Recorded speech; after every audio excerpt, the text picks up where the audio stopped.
శ్రీమన్నారాయణాచార్య రామానుజయతిం భజే.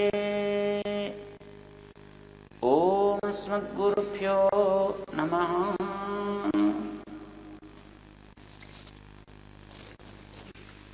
జై శ్రీమన్నారాయణ. ప్రియ భగవద్బంధులారా,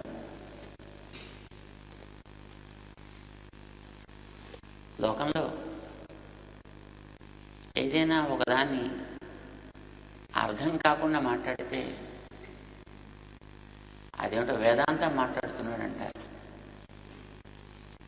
వేదాంతం అంటే అలా ఉంటుంది అని అర్థం. ఏం అర్థం కాదన్నమాట. ఏదైనా ఒక విషయాన్ని చాలా కఠినమైంది, అర్థం చేసుకోవడం చాలా శ్రమ సాధ్యం అంటే అదేదో పెద్ద బ్రహ్మ విద్య అంటారు. ఈ మాత్రం తెలుసుకోలేవా, ఇదేం పెద్ద బ్రహ్మ విద్య అనుకున్నావా అంటూ ఉంటారు. అంటే బ్రహ్మ విద్య అనేది అంత సులభంగా తెలుసుకోవడానికి వీలయ్యేది కాదు అని అభిప్రాయం అన్నమాట. ఎంతో కృషి చేస్తే తప్ప, ఎన్నో రకాలైనటువంటి క్లేశాలని అనుభవిస్తే తప్ప అర్థం కానిదేదో అది బ్రహ్మ విద్య, అది వేదాంతం. ఇంకా కొంచెం మంది మరింకొక అడుగు ముందుకు వేసి, అయ్యా వేదాంతం అంటే ఏమిటనుకుంటున్నారు? ఒక నల్లపిల్లిని చీకటి గదిలో అక్కడ లేని దాన్ని ఓ కళ్ళు లేనివాడు పట్టుకోవడానికి చేసే ప్రయత్నం లాంటిది. Trying to catch a black cat in a dark room by a blind person which is not there.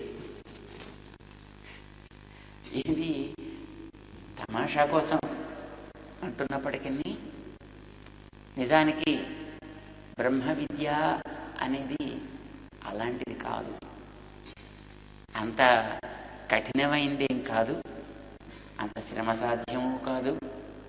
కాస్త శ్రద్ధ కలిగినప్పుడు అర్థం చేసుకోవడానికి సులభమైనటువంటిది. ప్రేమ కలిగినటువంటి ఆచార్యుడు తాను అభిమానించినటువంటి ఒక ఆశ్రితుడికి, తన శిష్యుడికి, లేదు బాగుపడాలనుకున్నటువంటి తండ్రి తన కొడుకులకి, తన యొక్క ఆశ్రితులైనటువంటి వ్యక్తులకి వారి యొక్క బాగును కోరి చేసేటటువంటి ఒక చక్కటి ఉపదేశం. వారిలో శ్రద్ధ లేకపోతే శ్రద్ధని కలిగిస్తారు, జిజ్ఞాస లేకపోతే జిజ్ఞాస వారిలో ఏర్పడేటట్టుగా చేస్తారు. ఉపనిషత్తుల్లో మనకి ఇట్లాంటి సన్నివేశాలు ఎన్నెన్నో కనిపిస్తాయి. లౌకికంగా కూడా మనకి ఎంతోమంది మహానుభావులైనటువంటి పెద్దలు, జ్ఞానులు, ఆచార్యులైనటువంటి వాళ్ళు కొందరిని తాము వీరు బాగుపడితే వీడి ద్వారా లోకానికి కొంత ఉపకారం జరుగుతుంది అని అనుకునేటటువంటి వ్యక్తుల్ని జాగ్రత్తగా చేరదీసి వాళ్ళకి విషయాలని అందించి, వాళ్ళలో కోరికని కలిగించి, జిజ్ఞాసను కలిగించి, తెలుసుకోవాలి అనేటటువంటి ఒక రుచిని పుట్టించి వాళ్ళకి ఆ విషయాన్ని అందించడం అనేది మనం ఇప్పటికి కూడా చూస్తున్నాం. ఛాందోగ్యంలో 6వ ప్రపాఠకంలో సద్విద్య అనేటువంటి ప్రకరణంలో ఉద్దాలకుడు అనేటటువంటి తండ్రి శ్వేతకేతు అనే తన కుమారుడికి 12 ఏళ్ల వేదాధ్యయనం తర్వాత అతనికి వేదం తెలిసింది, కానీ ఆ వేదం యొక్క తాత్పర్యం ఏమిటో అతనికి తెలియజేయాలి అని అనుకున్నాడు. ఎందుకంటే సామాన్యంగా ఏదైనా ఒక శబ్దాన్ని చదువుకున్నంత మాత్రం చేత ఆ శబ్దాన్ని గురించి పూర్తిగా తెలిసిపోయినట్టు కాదు. ఏదో పైన కొన్ని పదాలు మనం విన్నంత మాత్రం చేత వాటి గురించినటువంటి సమగ్ర విజ్ఞానం మనకు కలిగింది అని అర్థం కాదు. ఏదైనా ఒక వస్తువు, ఒక శబ్దానికి అర్థం పరిపూర్ణంగా తెలియాలి అంటే దాన్ని తెలిపేటటువంటి ఒక ప్రక్రియ మనకి అర్థం కావాలి. ఆ ప్రక్రియకే వేద అంతము అని అంటారు.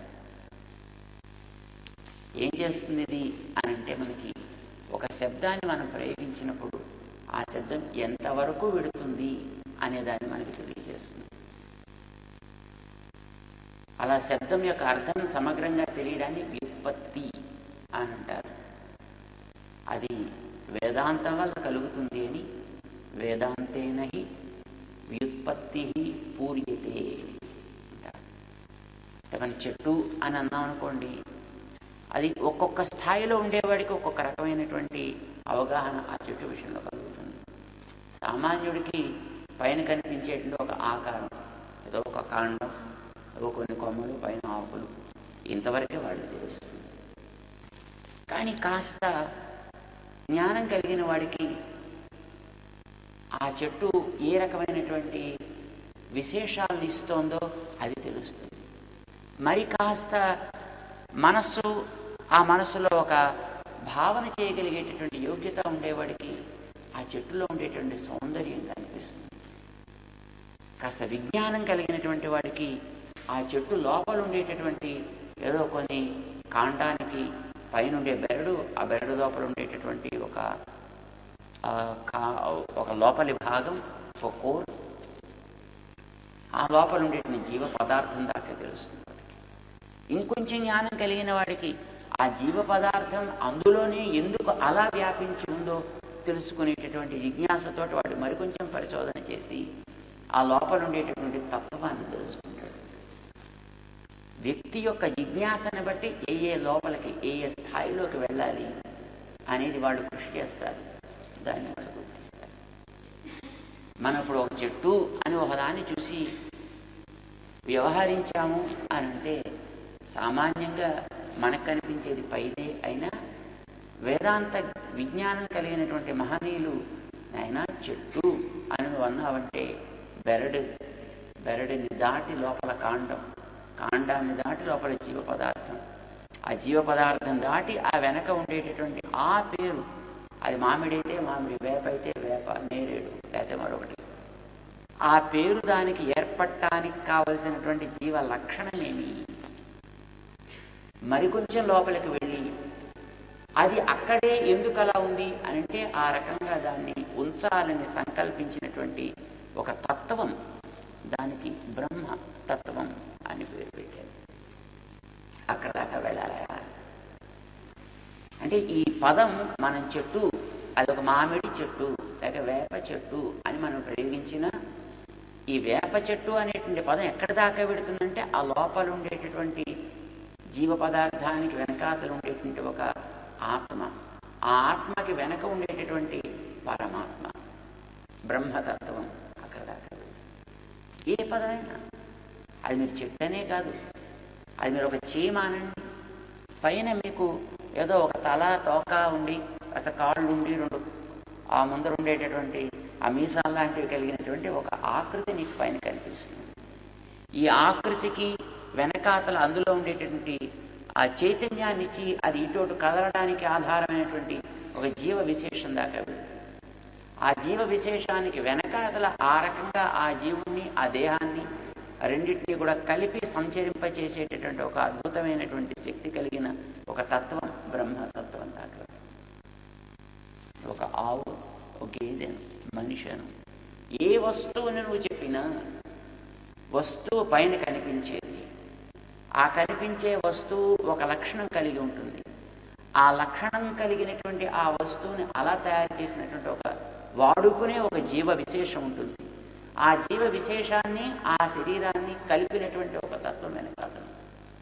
ప్రపంచంలో ఏ పదమైనా ఆ వెనకాతలు బ్రహ్మతత్వాన్నే చెబుతుంది. కనుక మొత్తం పదాలన్నింటికీ పర్యవసానం ఆ వెనక ఉండేటటువంటి నడిపించేటటువంటి బ్రహ్మతత్వం. ఇది తెలియడం వేదాంతం అంటారు. అప్పుడు నీకు శబ్దం యొక్క అర్థం స్పష్టంగా కలిగింది అని అర్థం. మనం అంతదాకా వెళ్ళలేకపోయామనుకోండి, ఎక్కడెక్కడ దాకా వెళ్ళగలిగితే వాళ్ళకి పేర్లు కాస్త మారుస్తారు. వాడు లోపల ఉండేటువంటి ఏదో ఒక జీవ పదార్థం దాకా ఏదో ఒక ప్రోటోప్లాజం లాంటి దాకా వెళ్ళాడు అనుకోండి, వాడిని వైజ్ఞానికుడు అంటాం. అక్కడికి వాడిని ఆపేస్తారన్నమాట. లేదు, కేవలం దాని యొక్క ఆకృతి, దాని యొక్క వ్యాపనం మాత్రం చూసి దాంట్లో ఒక అద్భుతమైన భావన చేయగలిగితే వాడిని కవి అని మాత్రం అంటాం. వాడు అక్కడ దాకా చూడగలిగాడు అని అర్థం. లేదు, కేవలం ఇది మామిడి చెట్టు అంటే పళ్ళు ఇచ్చేది మనం తినడానికి పనికొస్తుంది అనుకుంటే వాడు సామాన్యుడు అన్నమాట. అంటే ఒక్కొక్కడి దృష్టి ఒక్కొక్కడి దాకా వెళుతుంది. అందుకే వేదాంతేనహి వ్యుత్పత్తి పూర్యతే. వ్యుత్పత్తి కలగచ్చు, కానీ అది పరిపూర్ణత ఎప్పుడు సంతరించుకుంటుంది అంటే వాడిన ప్రతిపదము దేని దాకా వెళ్ళి అది పర్యవసిస్తుందో, ఎక్కడ దాకా వెళ్ళి అది విశ్రాంతిని పొందుతుందో, ఎక్కడికి వెళ్ళి దాని యొక్క గమనాన్ని అది ఇక నిలుపుతుందో దానిని సరి అయినటువంటి జ్ఞానము, అది మనకి వేదాంత శాస్త్రం వల్ల కలుగుతుంది. ఇది మనకి తెలియాలి, ఇది ఉపదేశం చేయాలి. ఉపనిషత్తులు ఆ బాధ్యతని తీసుకుంటాయి. అందులో ఉద్దాలకుడు అనేటటువంటి తండ్రి తన పిల్లవాడైనటువంటి శ్వేతకేతువుకి ఆ విషయాన్ని తెలియచెప్పాలి అని అనుకున్నాడు. ఉపదేశం ప్రారంభం చేశాడు. పిల్లవాళ్ళు జిజ్ఞాస పుట్టించాలి కనుక నేను ఆదేశం అంటే అడిగావా అని అడిగాడు. అంటే ఆ పిల్లవాడికి అది అర్థం కాలేదు. తండ్రి దాన్ని వివరించాడు. కారణం తెలుసుకోవాలా? తెలిస్తే కార్యాలన్నీ తెలుస్తాయి. ఎందుకని? ఈ ప్రపంచాన్ని ఈవేళ మనంతా చూస్తున్నామే, ఇదంతా కూడా ఒకే తత్వంలోంచి ఈ రకమైనటువంటి ఆకృతిని పొందింది. దానికి కారణం ఇదంతా కార్యం అంటాం. ఈ కార్యరూపమైనటువంటి ఈ ప్రపంచం ఈవేళ మనకి రకరకాల పేర్లతోటి, రకరకాల రూపాల్లో, రకరకాల పనుల కోసం, రకరకాల కాలాల్లో మనకి కనిపిస్తున్నప్పటికీ ఇవన్నీ ఒకనాడు సూక్ష్మ దశలో ఒక చోట ఉన్నాయా, ఆ సూక్ష్మ దశ కారణం అని అంటాం. దానికి ఆదేశం అని పేరు. దానినే సత్ అని అంటాం. ఇది పూర్వపు దశ. ఈవేళ మనకు కనిపించేది ఉత్తర దశ. ఒకనాడు చలిలో నిద్రపోతూ ఉండేటటువంటి వాడు ఆ ఒళ్ళు కాళ్ళు చేతులు అన్నీ మొత్తం ముడి చేసుకుని పడుకుని ఉంటాడు. ఏముంది వాడిలో అనేది మనకేం తెలియదు. లేచాడు అనుకోండి, వాడు లేవగానే ఒక్కసారి అలా చేతులు కాళ్ళు చాకి ఒళ్ళు విరుచుకుంటాడు. అప్పుడు వాడి చేతులు ఉన్నట్టు కనిపిస్తాయి, కాళ్ళు ఉన్నట్టు కనిపిస్తాయి. లేచి పరిగెడతాడు. పరిగెట్టే శక్తి అనేది ఒకటి వాళ్ళలో ఉన్నట్టు మనకు కనిపిస్తుంది. అక్కడిని మాట్లాడడం ప్రారంభిస్తాడు. ఓహో, వీడికి ఏదో ఒక రకమైన భాష, అది తెలుగో మరొకటో వీడికి భాష కూడా వచ్చును. దాంతో వాడు అంటాడు. ఓహో, వీడికి సంగీతం కూడా వచ్చును అని తెలుస్తుంది. వాడి చేతిలో ఒక పెన్నో పుల్లో తీసుకుని దాంతో ఏదో గీయడం ప్రారంభి, ఓ వీడికి చిత్ర లేఖన ఒక శక్తి కూడా ఉంది అనిపిస్తుంది. అంటే ఇవన్నీ ఈవేళ వాడిలోంచి ఒక్కొక్కటి ఒక్కొక్క సమయంలో పైకి మనకి వ్యక్తమయ్యాయి. వ్యక్తం కాకముందు అవన్నీ ఉన్నాయా లేవా? ఉన్నాయి. అయితే ఉన్నట్టు మనకి తెలియదు. అసలు వీడి చేతులు కాళ్ళు ఉన్నాయో లేవో కూడా మనకి తెలియదు. ఎందుకంటే వాడు శుభ్రంగా అలాగే మూడాకారం వేసేసి పడుకున్నాడు. వాడు లేచిన తర్వాత అప్పుడు తెలిసింది, ఓహో వీడిలో ఇవన్నీ ఉన్నాయి అని. ఒకనాడు వ్యక్తం కాని స్థితి, కొత్తగా వీడిలో ఏది ఈవేళ రాదు, కానీ ఒకనాడు వ్యక్తం కాకుండా ఉంది. ఆ వ్యక్తం కానటువంటి దశని కూడా మనం ఉంది అని అంటాం. ఈవేళ వ్యక్తమయ్యే దశని ఉంది అని అంటాం. అయితే వ్యక్తం కాని నాడు అందులో ఉండే విశేషాలేమీ మనకు వ్యక్తం కాలేదు. ఈవేళ ఆ విశేషాలన్నీ కూడా మనకి వ్యక్తం అవుతున్నాయి. కనుక వ్యక్తమయ్యే దశ ఒకటి, వ్యక్తం కాని దశ ఒకటి. ఇవి రెండు వేరా ఒకటే? ఒకటే. దశలు వేరు తప్ప వస్తువులు వేరు కావు. వస్తువు ఒక్కటే, కానీ దశలు మాత్రం మారుతూ ఉంటాయి. మొదటి దశ కారణం అంటాం, రెండవ దశని కార్యము అని అంటాం. పడుకున్నప్పుడు కారణం, లేస్తే కార్యం. ఈవేళ కనిపిస్తున్నాయి. ఆ కనిపించకుండా ఇవన్నీ వాడిలో ఇదివరకు ఉన్నాయి కదా. కనుక ఏ వస్తువుకైనా లేనిది ఎప్పుడు కారణం కాదయా, ఉన్నదే మరొక రూపంలో ఉండేటటువంటిది కారణమవుతుంది. ఈ రూపానికి ఇది తండ్రి ఒక ప్రతిజ్ఞగా అందించాడు పిల్లవాడికి. ఏక విజ్ఞానేన సర్వ విజ్ఞానం అని మనం గతంలో అనుకున్నాం. ఏన అశ్రుతం శృతం భవతి, అమతం మతం, అవిజ్ఞాతం విజ్ఞాతమితి. ఇది తండ్రి చేసినటువంటి ఒక ప్రతిజ్ఞ. అది వింటే అన్ని విన్నట్టు, అది తలిస్తే అన్ని తలచినట్లు, అది తెలిస్తే అన్ని తెలిసినట్లు సుమా. ఇది తండ్రి చేసిన ప్రతిజ్ఞ. దానికి ఉదాహరణ చూపించాడు ఆయన. మట్టి, ఆ తర్వాత తయారైనటువంటి రకరకాల దాంట్లో పదార్థాలు, రకరకాల ఆకృతులు, ఏదో కుండ, కూజ, బొమ్మ, గ్లాసు, ఇలాగా. అయితే ఇప్పుడు ఈవేళ మనం గ్లాసు, కుండ, ఆ పెంకులు ఇలా అనేటటువంటివి, ఇదివరకు మట్టి అని మనం అన్నవి పదార్థం ఒకటే వేరే. పదార్థం ఒకటే, ఆకారాలు మాత్రం వేరు. ఆ కాలంలో అది మట్టిగా ఉంది, పొద్దున్న చూస్తే మట్టి ముద్దలా ఉంది, సాయంకాలం వచ్చి చూసేటప్పటికి ఇన్ని రకాలుగాను వాడు తెచ్చి మొత్తం అంతా పేర్చి పెట్టేశాడు. కొత్తగా ఒక కణం ఎక్కడి నుంచి రాలా, అన్నీ ఇదివరకు ఉన్నవే, అన్నీ పొద్దున్నున్నవే, కానీ దశ మాత్రం మారింది. ఇది తండ్రి దృష్టాంతంగా చూపించాడు. అలాగే మట్టి ముద్దని చూపించాడు. ఐరన్ ఓర్, ఇనప ముద్దని చూపించాడు. దాంతో తయారైనటువంటి రకరకాల పదార్థాలను చూపించాడు. బంగారపు ముద్దని చూపించాడు. బంగారంతో తయారైనటువంటి వివిధములైనటువంటి ఆకృతులని చూపించాడు. కనుక మనకి మూల ద్రవ్యం ఒకటి తెలిస్తే కారణం అని దాన్ని అంటాం. దాన్నే మనం సత్ అని వ్యవహరిస్తాం.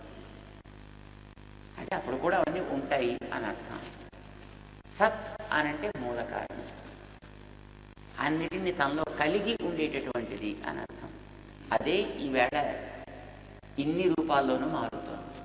మట్టి ఆకారాలు మారినట్టు, అది తప్ప వేరొక పదార్థం ఏది ఆ తయారైన వాటిలో ఉండనట్టుగా ఈ ప్రపంచం అని మనం అనుకునేదానికి అంతటికీ కూడానైనా ఈవేళ మనకి 4 రకాలైనటువంటి వర్గాలు కనిపిస్తున్నాయి ఈ ప్రపంచంలో.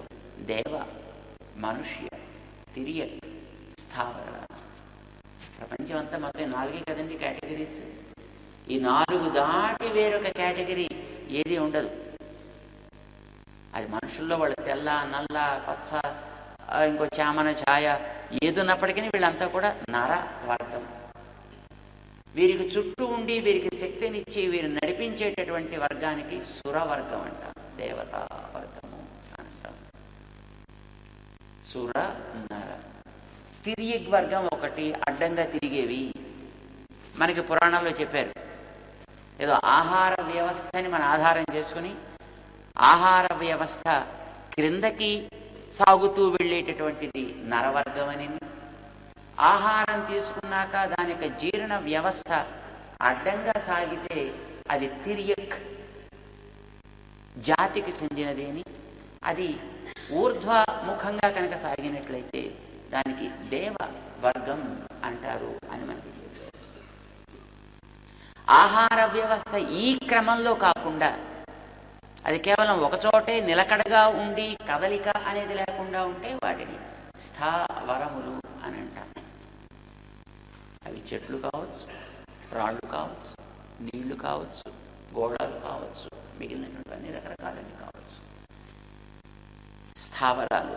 మిగతావన్నీ కూడా జంగమములు అని అంటాము. ఇలాగా ఈ 4 రకాలుగా మనకు కనిపించేటటువంటి ఈ ప్రాణికోటి, వీటన్నిటికీ కారణం ఏమిటో తెలుసుకున్నావా? ఎందుకంటే మనిషికి భగవంతుడు జ్ఞానాన్ని ఇచ్చింది కారణతత్వాన్ని తెలుసుకుని దాన్ని జాగ్రత్తగా మనం కనుక ఉపాసించినట్లయితే ఈ కార్య ప్రపంచంలో మనకు కలిగేటటువంటి రకరకాలైనటువంటి తేడాలని, మనలో కలిగేటువంటి రకరకాలైనటువంటి లోపాలని మనం సవరించుకోవచ్చును. కారణంతు ధ్యేయ అని మనకు ఉపదేశం. కారణం తెలుసుకోవాలా? నీ కార్యాల్లో ఉండే అసమానతను తగ్గించుకోగలరు. మనకి ప్రపంచాన్ని చూసినప్పుడు ఎంత సుఖంగా మనకి ప్రపంచం కనిపించటల్లా. ఎప్పుడేవో రకరకాల దుఃఖాలు, రకరకాల క్లేశాలు, రకరకాల మాలిన్యాలు ఇవన్నీ మనకు కనిపిస్తున్నాయి ఈ ప్రపంచంలో. వీటన్నిటినీ మనం సహించాలా? వీటన్నిటినీ మనం తొలగించుకోవాలా? లేక వీటితోటే ఎప్పుడు కింద మీద ఈ చక్రగతిలో తిరుగుతూ ఉండాలా? మళ్ళీ పుట్టి మళ్ళీ గిట్టి, మళ్ళీ పుట్టి మళ్ళీ గిట్టి. ఇది పోవాలి అని అనుకున్నప్పుడు, ఇది తొలగాలి అని అనుకున్నప్పుడు ఎవడైనా అలాగే అనుకుంటాడు. హాయిగా బ్రతకాలి, సుఖంగా ఉండాలి, ఎప్పుడు కష్టాలు రాకూడదు, ఎప్పుడు శ్రమలు ఉండకూడదు, జీవితం సుఖంగా సాగిపోవాలి, ఆనందం, ఎప్పుడు ఆనందం అనుభవిస్తూ ఉంటాం. ఎవరికుండా తండ్రి కోరిక? పాటలన్నీ పడి దానికోసమే కదండి. వాడు తింటాడో తిండో తెలియదు, లక్షలు కోట్లు ఆర్జిస్తాడు. ఇప్పుడు లక్షలు పోయాయి అనుకోండి, ఇప్పుడంతా కోట్లు కోట్లు కోట్లు వాడు ఆర్జిస్తాడు. ఎందుకు? ఆనందంగా ఉండాలి, హాయిగా ఉండాలి, ఎప్పుడు సుఖంగా, ఏ ఇబ్బందులు రాకూడదు. ఏమొచ్చినా ప్రపంచం అంతా పోయినా నేను పోకూడదు, ఎవరికి ఏది పోయినా నాకుండేది మాత్రం పోకూడదు. ఈ భావన అందరిలో ఉంటుంది. ఇట్స్ ఓకే, అది వద్దు అని మనకి ఎప్పుడు కూడా మన పెద్దవాళ్ళు చెప్పలేదు. ఆనందంగా ఉంది, కానీ ఆనందం ఏమిటో, నిజంగా మంచి ఆనందం ఏదో తెలుసుకోవాలి, దాన్ని పొందే ప్రయత్నించి దానికి కావలసిన సాధనం ఏమిటో తెలుసుకో. అది లభించకుండా నీకు అడ్డేది ఏమిటో తెలుసుకో. ఏం చేస్తే అడ్డు తొలగుతుందో తెలుసుకో. నిజమైన ఆనందం అంటే ఏమిటి అనే దానికి ఏమాత్రం కూడా లోపం లేకుండా స్పష్టంగా నువ్వు దాన్ని మొట్టమొదటి తెలుసుకోవాలి. అది నిరూపితం కావాలి, అంటే నిరూపణ జరగాలి. ఇదే నిజమైన ఆనందం అనేది నువ్వు మొట్టమొదటి నిర్ణయం చేయాలి. Then you try for it and then get it, then enjoy. ఇది మనం పొందాలి, అది మనకి తెలియచెప్పాలి. ఈ జీవులకి, అంటే మనకందరికీ, జ్ఞానం ఉన్న వాళ్ళందరికీ ఏది శాశ్వతమైనటువంటి ఆనందము. ఇప్పుడు మనం ఆనందం ఆనందం అని అనుకునేది తాత్కాలికంగా ఆనందం లాగా అనిపిస్తున్నా, ఇది నిజంగా ఆనందంగా ఉంటే మళ్ళీ పోకూడదు, మళ్ళీ దానికోసం మనం ప్రయత్నం ప్రారంభించకూడదు. కానీ మనం పొద్దున తినేస్తే మళ్ళీ మధ్యాహ్నం ప్రారంభం చేస్తున్నాం ప్రయత్నం, మధ్యాహ్నం తినేస్తే మళ్ళీ సాయంకాలం మళ్ళీ ప్రయత్నం ప్రారంభం చేస్తున్నాం, సాయంకాలం మళ్ళీ పొద్దున మళ్ళీ ప్రారంభం చేస్తున్నాం. ఓసారి అబ్బా ఏమి ఆనందం అండి, ఏమి హాయ్ అండి అని అనుకున్నా, మళ్ళీ కాసేపటికి మళ్ళీ ఏడుపు ప్రారంభమవుతుంది. ఈ ప్రపంచంలో మనకు కలిగేటటువంటి ఒక సుఖం పోతోంది, ఒక ఆనందం పోతోంది, ఒక దుఃఖం అది కూడా పోతోంది, మళ్ళీ ఇంకోటిదో వస్తుంది.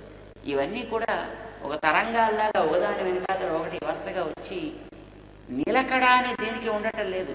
But we want something that's permanent. మనకి ఎప్పుడు శాశ్వతంగా ఉండేదో కావాలి.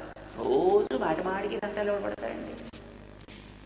ఒకసారి పడే దంటాలు ఏదో పడాలి, ఆ తర్వాత సంపాదించాలి, అది ఎప్పుడు అలా ఉండేట్టుగా చూసుకోవాలి. No, who doesn't want it? ఇప్పుడు ఎలక్షన్స్ వచ్చే ముందు రాజకీయ నాయకులు చచ్చట్టుగా 1 నెల రోజులో, 2 నెలల్లో, 3 నెలల్లో రాత్రి పగలు నిద్ర ఆహారాలు మొత్తం అని మానేసి, ఏ సుఖం లేకుండా ఈ పాకల్లో దూరి ఆ పాకల్లో పడుకుని, ఇక్కడ చేసి అక్కడ తిరిగి మొత్తం బాబా ఇన్ని ఓకే. 1 నెల 2 నెలల్లో మొత్తం రాత్రి పగలు నిద్ర ఆహారాలు అన్ని మానేసి పాపం ఉన్నవాడు సగం చిక్కిపోయేనా ప్రయత్నం ఎందుకు చేస్తాడు? తర్వాత 5 ఏళ్ళు సుఖంగా కనీసం ఉండొచ్చు, కనీసం ఉండనిస్తే 5 ఏళ్ల పాటే అలా పడు ఉండొచ్చు, హాయిగా సుఖంగా సంపాదించుకోవచ్చు, సుఖంగా తినచ్చు, బాగుండొచ్చు. పోనీ 5 ఏళ్ల కోసం ఆ మాత్రం శ్రమ అంటే 5 ఏళ్ల కోసమని నువ్వు 1-2 నెలల పాటు నిద్రాహారాలు మాని అంత తీవ్రమైనటువంటి తపస్సులాగా అదో పెద్ద సాధన చేస్తున్నావే, 5 ఏళ్ళేమా? ఈ జీవితం 100 ఏళ్ల పంట. మరి ఈ 100 ఏళ్ల పంటని నువ్వు హాయిగా ఉంచుకోవడం కోసం కొంతకాలం శ్రమ పడలేవు. అందుకే మన వాళ్ళు 12 ఏళ్ళలో 16 ఏళ్ళలో అటువంటి శ్రమ పడినా అప్పుడు సంపాదించు, మిగిలినటువంటి జీవితం అంతా నువ్వు హాయిగా ఆనందంగా సాగించు. ఇది ఫస్ట్ లెవెల్. అది దాటిన తర్వాత అసలు ఈ పొందేటటువంటి ఆనందానికి మూలకందమైనటువంటి లోపల ఉండేవాడు మరొకడు ఉన్నాడయా, వాడి పేరు జీవుడు అని అంటారు. వాడిది ఈ 100 ఏళ్ళు లేకపోతే 5 ఏళ్ళు జీవితం కాదు, వాడిది నిత్యం. అంటే వాడిది ఒకనాడు ఉండి ఒకనాడు పోయేటటువంటి స్థితి కాదు. నా జాయతే నా మ్రియతే అజః నిత్యః శాశ్వతః పురాణః నా హన్యతే హన్యమానే శరీరే. శరీరాలు పోయినా వాడు పోడు, నువ్వు వాడంటే మళ్ళీ ఎవరో అనుకున్నారు, నువ్వే. నువ్వు పోయేవాడివి కావు. ఈ శరీరం పోతుంది, ఇది మారుతూ ఉంటుంది. ఇందాక మనం మట్టి రకరకాల ఆకారాలు పొందుతుందని చెప్పాను చూడండి. అలాగే ఈ శరీరం కూడా చూడండి, ఒకనాడు పిల్లాడు, ఒకనాడు యువకుడు, ఒకనాడు మంచి పెద్దవాడు, ఒకనాడు వృద్ధుడు, ఒకనాడు మట్టి. మారిపోతుంది చూసాను. శరీరం కూడా మారిపోతుంది. శరీరం మారిపోతుంది. శరీరంతో పాటు మనం పొందేటువంటి చుట్టూ ఉండే వస్తువులు మారిపోతున్నాయి. నువ్వు అట్లా మారిపోయేవాడివి కావు. ఇది ఒకనాడు వచ్చింది, ఇది ఒకనాడు పోతుంది. అయితే ఇది ఉండి వచ్చిందా లేకుండా వచ్చిందా అనే ప్రశ్న సరే అలా పక్కనట్టే పెట్టు. ఇది లేని దాంట్లోంచి వచ్చిందంటారు తార్కికులు, లేదు శూన్యంలోంచి వచ్చిందంటారు మరికొంతమంది మహానుభావులు, బౌద్ధులు అనేటువంటి వారు. లేదయ్యా ఉన్నదే వచ్చిందయ్యా, ఇప్పుడు ఈవేళ ఈ రూపంలో కనిపిస్తుందంటే అది మొట్టమొదటి మట్టి. ఆ మట్టి క్రమంగా అన్నం కింద మారింది. ఆ అన్నాన్ని ఎవడో తిన్నాడు, ఆ తిన్నవాడిలో మళ్ళీ వచ్చిన కణంగాడు తయారయ్యాడు. ఆ తయారైనటువంటి వాడికి మళ్ళీ ఒక పెరుగుదల ఏర్పడింది. మళ్ళీ ఇప్పుడు ఇవాళ పెద్దవాడు అయ్యాడు. ఉన్నదే మారింది, లేనిది రాలా. లేనిది ఎక్కడి నుంచి రాదు. కథం అసత సజ్జాయేత, ఇది తండ్రి ప్రశ్న వేశాడు పిల్లవాడికి చెప్తుంది. లేనిది కాదయ్యా, ఉన్నదే వస్తోంది, ఇంకొక రూపంలోంచి ఈ రూపంలో వస్తుంది. కానీ ఇలా వచ్చినా ఇది క్రమంగా పోతోంది, ఇది మారిపోతున్నాయి. కానీ నువ్వు అలా మారిపోయేవాడివి కావు. నువ్వు ఎప్పుడూ ఉండేవాడివి. నువ్వు నిన్న ఉన్నావు, ఈవేళ ఉన్నావు, రేపు ఉంటావు. నువ్వు ఎప్పుడూ ఉండేవాడివి కనుక మరి ఎప్పుడూ ఉండేటటువంటి నీకు ఆ ఎప్పుడూ ఉండదగినటువంటి స్థితిని సంపాదించుకోవడానికి యూనిటీ పుట్ సమ్ ఎఫర్ట్. ఇప్పుడే కొంచెం ప్రయత్నం చేయవా, కొంచెం శ్రమ పడవా, కాస్త తెలుసుకోవాయా. ఓ 5 ఏళ్లకి సుఖం అని నువ్వు ఆలోచించి దానికోసం అంత శ్రమ పడుతున్నావు. జీవితం సుఖంగా ఉండాలి అని ఆ జీవిత సౌఖ్యాన్ని ఆశిస్తూ ఏదో వృద్ధా వయస్సు వస్తుంది, అప్పుడు నేను శ్రమ పడడం కష్టం అవుతుంది, నన్ను చూసే గది కూడా ఎవడు ఉండడు, దానికోసం ఇప్పటి నుంచి నేను శ్రమ పడాలి అని ఏదో మన ఉద్యోగం కోసం వెతుక్కుంటున్నాడండి. ఏదో కొంచెం ల్యాండ్ డిపాజిట్స్ చేసుకునే ప్రయత్నం చేస్తున్నాడా, ఇక్కడ అక్కడ ఇన్వెస్ట్మెంట్ చేసే ప్రయత్నం చేస్తున్నాడా, దానికోసం ఏదో రకరకాలైనటువంటి గడ్డి తింటున్నాడా మనిషి. శాశ్వతము నిత్యము పోయే శరీరం లాంటిది కాదయా. ఇది నా హన్యతే, ఇది వానికి తడిసేది కాదు, నిప్పుకి కాలేది కాదు, శస్త్రంతో కోయడానికి వీలయ్యేది కాదు, ఎండ దీన్ని ఏ రకమైన మార్పు చేయడానికి చేత కాదు. అట్లాంటి వాడివి నువ్వు. మరి నీ యోగ్యత అంత గొప్పదైనప్పుడు ఆ యోగ్యత ఇప్పుడు ఈవేళ కోల్పోయి మనం ఈ దేహాల్లో పడి కొట్టుకుంటున్నామే, వీటిని తొలగించుకుని ఆ స్థితి మనం తిరిగి పొంది దాన్ని ఎప్పుడు శాశ్వతంగా ఉండేటట్టు చేసుకోవాలి అనంటే దానికోసం కూడా కొద్ది పాటి శ్రమని మనం పడ్డాం, తప్పేం కాదే. కాస్త కృషి చేయడం దోషమేం కాదే. అది చేయించడమే మహానుభావులైనటువంటి ఋషులు, జ్ఞానులైనటువంటి మన ఆచార్యులు, పెద్దలు చేసేటటువంటి మహోపకారం. దాన్ని మనకు అందిద్దాం అనేటటువంటి వాళ్ళ తపన. మనని తమ వాళ్ళు అని అనుకున్నారు కనుక, వాళ్ళ బంధువులుగా మనని ప్రేమించారు కనుక, ఏ భగవత్తత్వంతో తాము చేరి ఉన్నామో ఆ భగవత్తత్వంతో మనం కూడా చేరి ఉన్నామని వాళ్ళు గుర్తించారు కనుక, ఇప్పుడు ఈ శరీరంలో ఏదో ఈ చేతికి దెబ్బ తగిలితే ఈ చేయి కూడా బాధపడుతుంది, ఈ చేతికి దెబ్బ తగిలితే కాలు కూడా బాధపడుతుంది, తల కూడా బాధపడుతుంది. కారణం ఏమిటి? ఆ కాలు ఏ దేహికి నేను చెంది ఉన్నానో అదే దేహిలో ఇది కూడా మరొక భాగం అని అనుకుంటోంది. అంటే నేనెవడికి చెంది ఉన్నానో వీడు కూడా దానికే చెందినవాడు కనుక మేమిద్దరం బాగుంటే మేం చెంది ఉన్నవాడు బాగుంటాడు.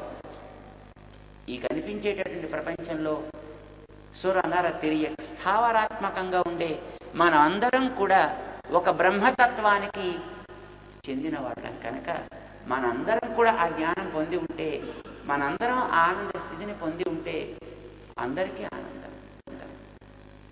మన కలిగిన వాడికి ఆనందం, వాడికి ఆనందం కలిగితే మనకు కూడా సంతోషం కదండి. ఇప్పుడు లోపలుండే మనకి ఆనందం కలిగితే మన దేహం అంతా బాగుండదండి, మన దేహం ప్రకాశిస్తూ ఉండదు. మనకి మనసులో విచారం ఉందనుకోండి, దేహం కూడా నీరసిస్తూ ఉంటుందంటే అలాగ వేలాడుతూ ఉంటుంది. మనకి ఉత్సాహం ఉంటే దేహం అంతా కూడా ఉత్తేజితం అవుతుంది. కనుక బ్రహ్మతత్వానికి మన లోపం తీరితే ఆనందం, ఆయనకు ఆనందం కలిగితే మనకందరికీ వికాసం. ఈ వికాసాన్ని మనకు కలిగించాలి. ఇది బ్రహ్మతత్వోపదేష్టాల యొక్క కాంక్ష. అందుకే తండ్రి ఉద్దాలకుడు శ్వేతకేతు అనేటటువంటి తన పిల్లవాడికి ఆ బ్రహ్మతత్వోపదేశం చేయడం ప్రారంభం చేసిన ఆయన ఆదేశాన్ని గురించి తెలుసుకోవయా, దానినే సత్ అని అంటారు. ఈ సత్ అనేటటువంటిదే ఇన్ని రకాలుగానూ మారింది కనుక సత్ ఈ ప్రపంచం రెండుకి తేడా ఏమీ లేదు సుమా. అది ఎలా ఈ ప్రపంచంగా మారుతుందో, ఏ విధంగా వీటికి ఈ రకమైనటువంటి ఉనికిని కలిగించి తద్వారా ప్రవృత్తులకి అది ఆధారమవుతుందో దాన్ని నీకు వివరించి చెప్తా. తెలుసుకుంటావా? ఓ తెలుసుకుంటా అన్నాడు పిల్లవాడు. చెప్పడం ప్రారంభిస్తాడు తండ్రి. జై శ్రీమన్నారాయణ.